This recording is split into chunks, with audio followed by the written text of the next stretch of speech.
So this is actually, I'd like to acknowledge that this work is done in two hospitals, in our hospital and in our research campus also. It's a very original work, and we acknowledge the support of our radiology and our sonographer team.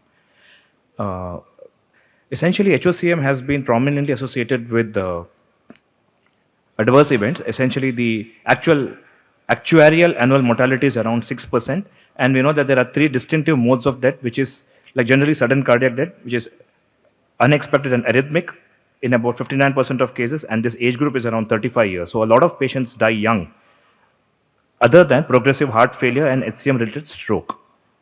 We have a lot of other substrates for it, especially the fibrosis and a disorganized structure with myocyte disarray, and of course microvascular abnormalities. And essentially it's a multifactorial etiology which can like involve re-entrant circuits as well as fibrosis and scar formation.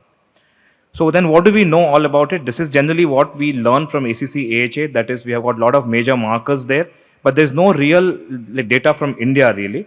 Though we always follow this thing of more than one major risk factor, agreement on the high risk, and of course the primary prevention is what we do with an ICD.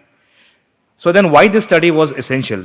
This study has been essential because Dr. Barry Madden said that there could be a completely different structure on the other side of the world, which I have tried to study along with my the sonographer and the radiographer team, in which the prevalence scoring systems, that is, are they applying to us? The ACC AHA we do not know, ESC we do not know, and we are not very sure whether this kind of thing will actually apply to our ethnicity.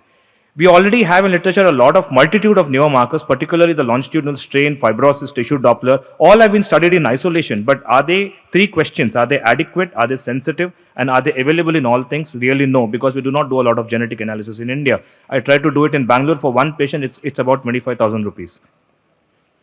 We also know that we have strain, all this has been studied sporadically in many things as a predictor of events. Also, LGE has been said that more than 15%, but we do not know really where is the cutoff for our ethnic population. So in the view of a moving target, we wanted to study whether there are more than one mechanisms at play and whether they contribute equally, and really do we need family screening, the family history, because a lot of times people come to hospitals saying there's pre-syncope. We are not very sure what's really happened. So is it really a kind of a predictor? So in the need of an objective, simple, easily available and a locally applicable thing, we went ahead with it.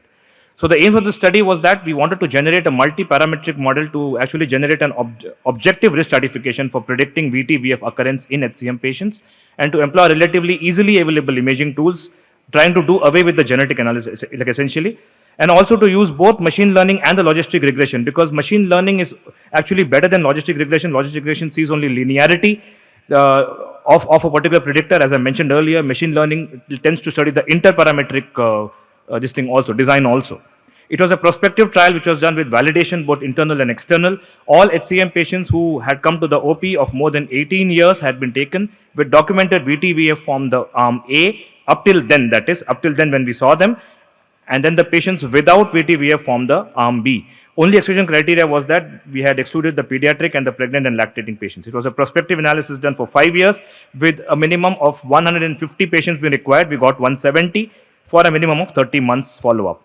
So we had a deterministic cohort and we had a validation cohort, totally 190 patients. We did a split sample analysis. Our own 45 patients formed the forward validation cohort. Of the 145 who were studied, we saw 76 were those who had some VT-VF, 89 were compared against them who had no VT-VF, and we applied LR and both the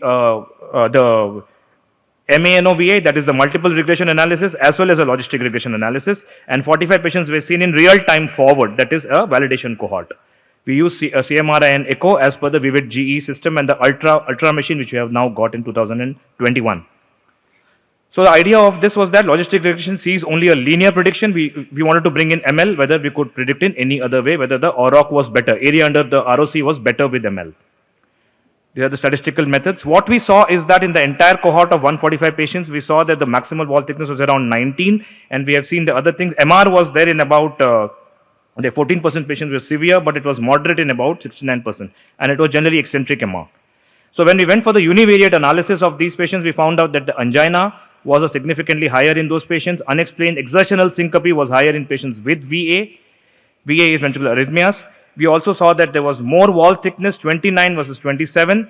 We saw that there was more LVOT peak pressure. LVEF was not significantly different, but it was a little lesser in patients with arm A, that is, and family history was seen actually only in 7 and 5. That is, it was not very significantly different.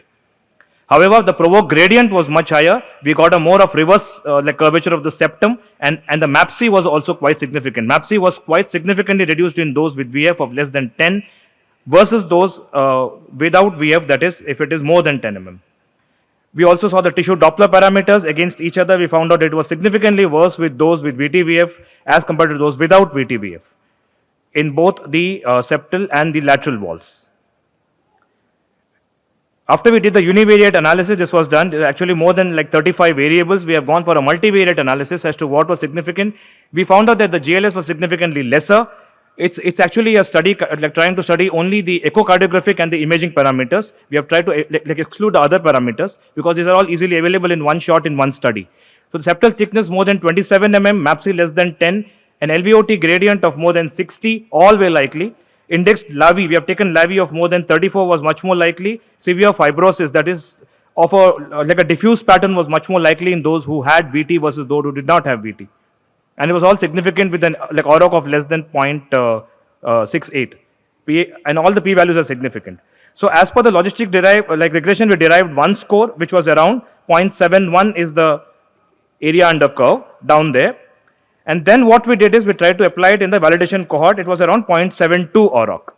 Now, actually what we did is we studied all the parameters against each other. This is what is ML about, because we have to study each parameter against all other parameters, because we cannot assume that there's a linearity. When we saw it against that, we found out that when we took a 25 by 24 by 23 by 22, so n into n minus 1 combinations, we could actually get combinations of patients. Like typically, the ones which are red are the ones which are, it's actually called as a heat map. So LVOT gradient more than 60, and index LAVI more than 34, GLS less than minus 12, is actually come down from minus 15 there when we try to go intervariate. And then more than 10% fibrosis, not more than 15% as is mentioned. So in Indians, we are more at risk at an earlier fibrotic change. We see the SA less than 5.5 centimeters, MAPC less than 10, and of course a reverse curve. So when we actually saw this, we could actually get clustering. We saw that at an E velocity less than 3, we could have a cluster. We could get a cluster at LVH less than 27. It can actually define you exact values at which this happens. A GLS less than minus 12, and of course, if you have fibrosis less than minus 10. As per this, we got this SOLSTICES score. This is SOLTICES. I just acronymized it. But when we actually compare this score with the scores that we have known in literature, we can actually get these kind of patient cohort combinations. You know, we can get like LVOT, MAPC, syncope.